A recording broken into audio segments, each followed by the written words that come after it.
Saudara Roy Suryo dan tim pembela aktivis ulama (TPUA) bersedia menghadiri undangan gelar perkara khusus di Bareskrim untuk mengecek asli tidaknya ijazah Presiden ke-7 Republik Indonesia Joko Widodo.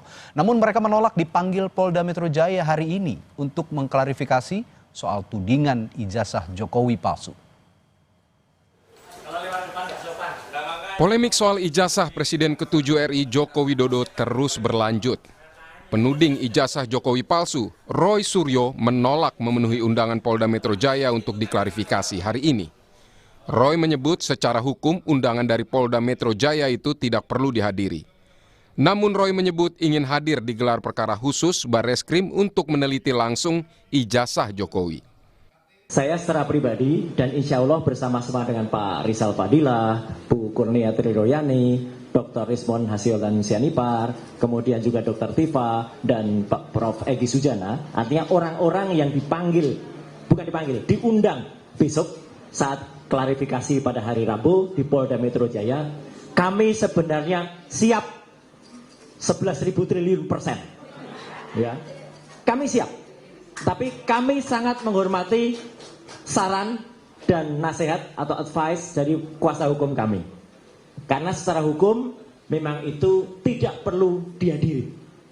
Tapi kami siap, penegasan kami siap ini untuk menjelaskan bahwa kami menolak kalau besok ada narasi miring yang mengatakan kami ini mangkir.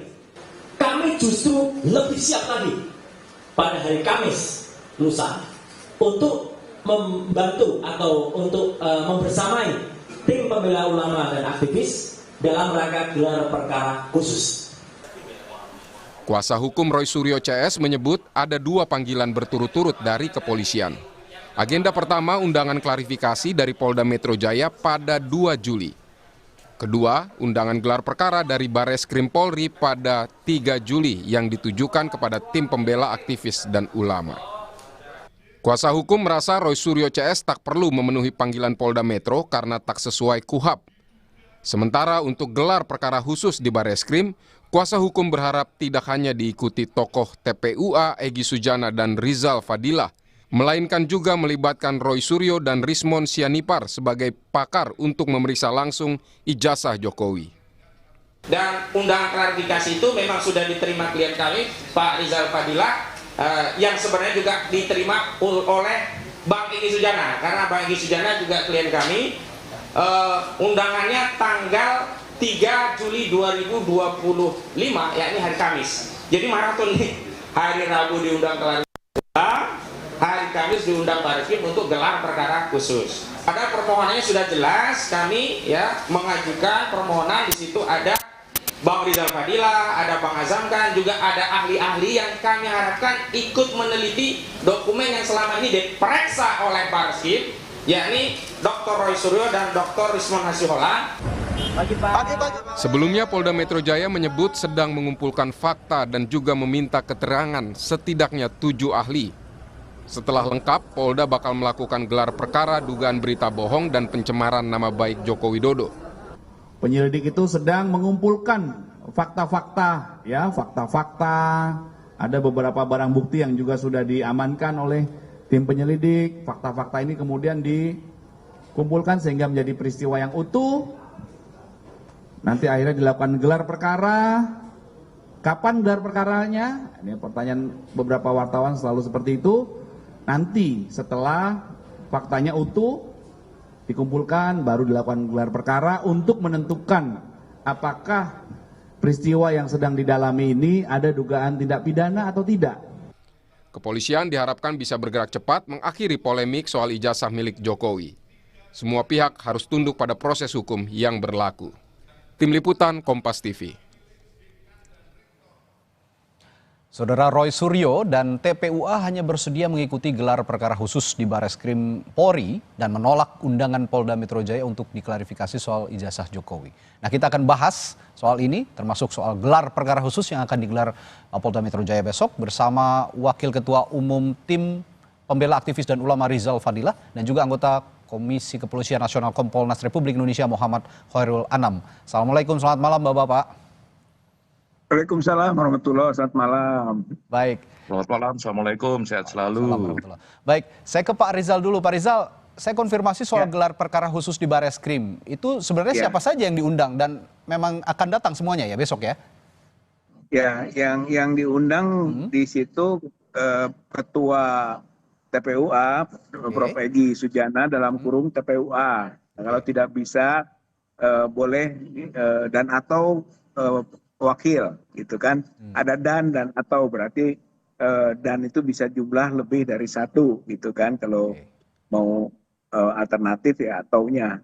Nah, insya Allah dari sisi TPUA tentu saja di samping ketua, wakil ketua atau beberapa sekjen yang memang pada waktu itu yang memohon gelar perkara itu saya tanda tangan dengan sekjen Pak Azam Khan itu.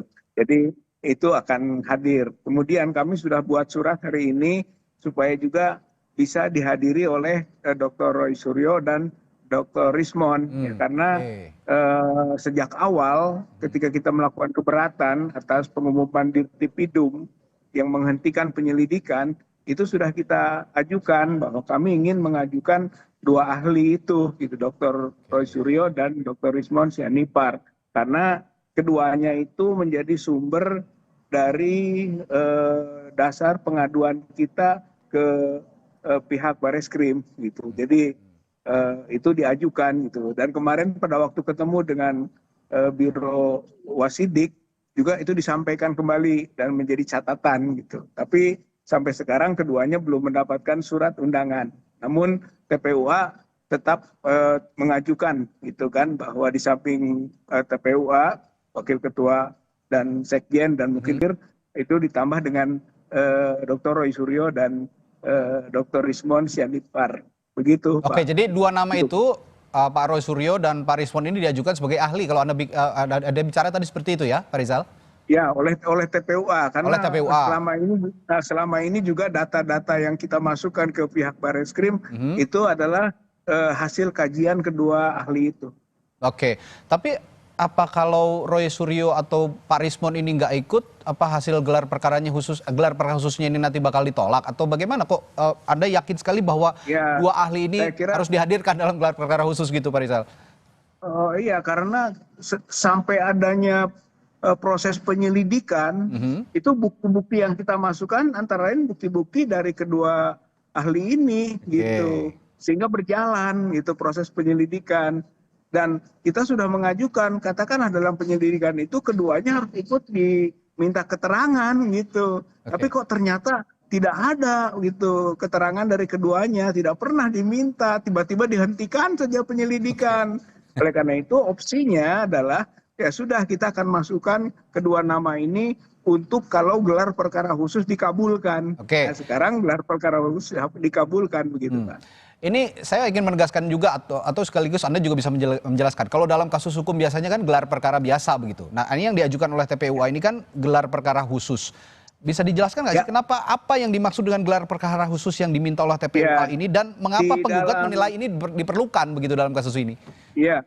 Ya, karena di dalam Perkapolri ya 6 tahun 2019 itu disebutkan kalau misalnya pihak ada yang berkeberatan, bahkan di situ kalau kasus itu menjadi perhatian umum, itu boleh diajukan gelar perkara khusus gitu di samping gelar perkara yang sudah dilakukan gitu. Dan kita melihat bahwa gelar perkara yang kemarin itu tidak tuntas dan tidak lengkap. Bahkan kenapa ada gelar perkara pihak pelapor atau pengadu itu tidak diundang gitu. Jadi memang kalau kemarin diundang mungkin berbeda gitu. Kita tidak diundang, tidak dimintakan pendapatnya. Oke, kalau gitu saya tanya ke Mas Anam, betul tidak tuntas Mas Anam?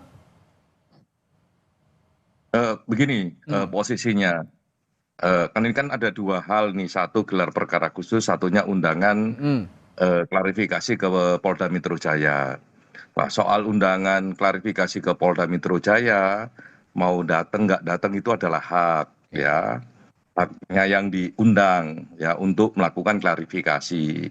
Cuman biasanya kalau tidak datang artinya kesempatan untuk memberikan penjelasan, pembelaan, pembuktian atau apapun ya jadinya berkurang gitu ya. Walaupun tidak hanya ketika klarifikasi, nanti ketika gelar perkara juga bisa disampaikan juga. Tapi kesempatan untuk lebih komprehensif jadi berkurang. itu sisi kerugiannya. Tapi ini kan soal strategi ya, tapi ini sekali lagi ini soal hak. Jadi ya monggo aja antara datang tidak datang, ya tidak mempengaruhi apapun kecuali memang kesempatan untuk menjelaskan secara komprehensif, ya itu jadi berkurang. Nah, kalau soal gelar perkara khusus ya seperti yang tadi diungkapkan, gelar perkara khusus itu bisa dimintakan oleh pelapor ya, karena menganggap bahwa ini kurang lengkap dan sebagainya, boleh dan tidak apa-apa. Dan menurut saya gelar perkara khusus ini jadi sangat penting biar pendekatannya jauh lebih komprehensif. Nah, pertanyaan kedua, apakah boleh membawa ahli? Saya kira juga boleh gitu. Dan gelar perkara khusus ini sebenarnya bukan sesuatu yang tidak pernah terjadi, ini sering terjadi juga, enggak apa-apa. Jadi semakin komprehensif pihak-pihak yang hadir di situ, semakin bagus prosesnya. Jadi penting untuk gitu. Mas Anam, tadi kan kalau Pak Rizal bilang ada yang belum tuntas begitu dalam gelar perkara sebelumnya. Kalau gitu saya mau tanya juga, bagaimana Kompolnas mengevaluasi proses penyelidikan Bareskrim yang telah memeriksa 99 saksi dan 7 dokumen pembanding dalam kasus ini? Kalau kami sih sederhana saja, kita cek dari awal sampai akhir ya. Tapi apapun itu haknya para pihak lah ya, terlapor, pelapor untuk meminta gelar perkara khusus itu soal yang lain. Mau dikatakan tuntas, mau belum lengkap, mau apapun ya itu memang haknya dan memang sudah diatur. Oleh karenanya kita harus hormati itu dan kami setuju ya Bareskrim menggelar gelar perkara khusus dan kami memang meminta untuk menghadirkan para pihak secara lengkap, termasuk kalau ada ahli yang mau dihadirkan monggo saja, itu yang pertama. Yang kedua, gelar perkara khusus itu juga harus mengundang pengawas ya, termasuk kami pengawas eksternal. Kami cek, kami katanya juga mendapat undangan ya, saya nggak lihat langsung undangannya karena saya lagi di Bangka Belitung. Nah, menurut saya inilah gelar perkara khusus itu titik akhir ketika semua orang memang dikasih kesempatan untuk menunjukkan posisi pembuktian, posisi argumentasi keahlian dan lain sebagainya. Sehingga pasca itu ya harus dihormati secara bersama-sama. Kan itu kan diceknya tidak hanya soal substansi, tapi juga soal bagaimana proses penegakan hukum itu berjalan. Dan saya kira ini langkah yang baik ya, ada gelar perkara khusus. Nah, dalam gelar perkara khusus ini mungkin semua kalau yang awam belum terlalu paham dan belum tahu begitu, apakah ini nanti sama dengan gelar perkara sebelumnya atau ada yang lain dari yang sebelumnya? Apakah nanti juga dokumen akan dipampang semua, digelar semua, dilihat semua oleh semua yang berkepentingan, dan yang terlebih lagi apakah bisa juga disaksikan oleh publik secara langsung?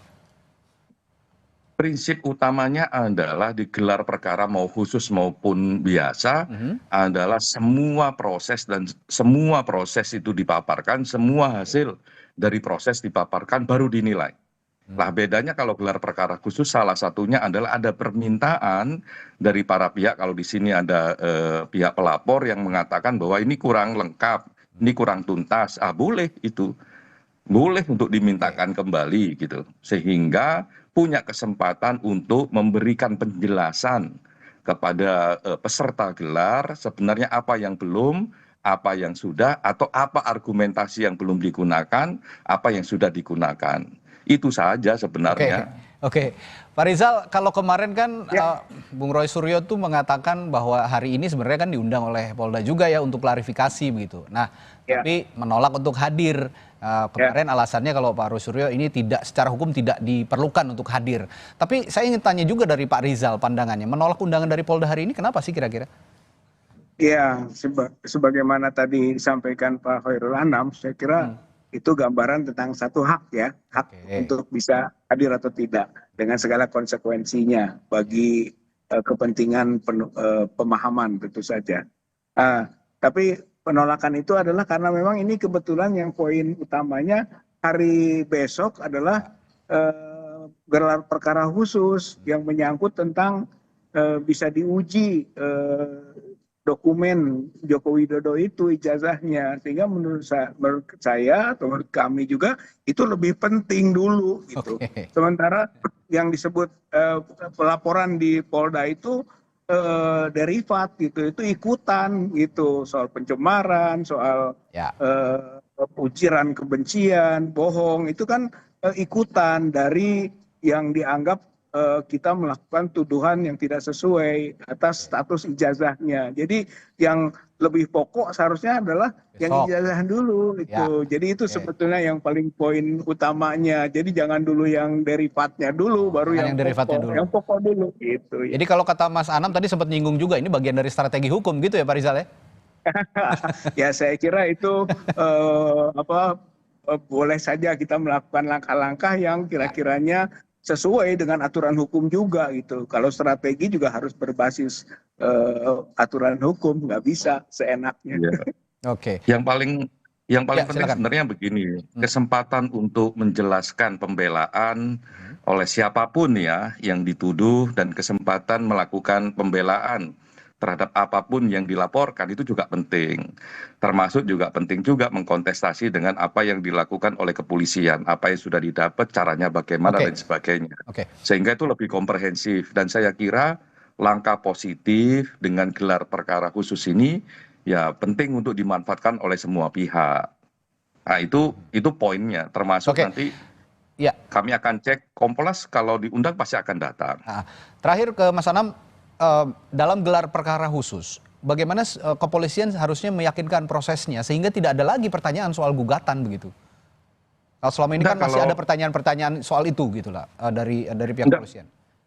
Kalau di gelar perkara khusus kan semua pihak diundang, ya toh, ya disitulah berkontestasi. Ya apa argumennya, ada nggak buktinya, apa langkahnya, atau kalau ahli ada nggak argumentasinya, ada nggak konsepnya, dan sebagainya. Itu semuanya diuji oleh peserta gelar. Nah oleh karenanya memang semua pihak harus mempersiapkan secara baik sehingga memang pertemuan gelar perkara khusus itu jadi tuntas. Nah pertanyaannya gini, apakah boleh gelar perkara khusus itu diumumkan di publik? Saya kira karena ini masih proses bagian dari proses penegakan hukum di Undang-Undang Informasi Publik memang dibatasi. Kalau itu dibuka semua nanti merugikan banyak pihak, ya, dan itu mengganggu proses penegakan hukum.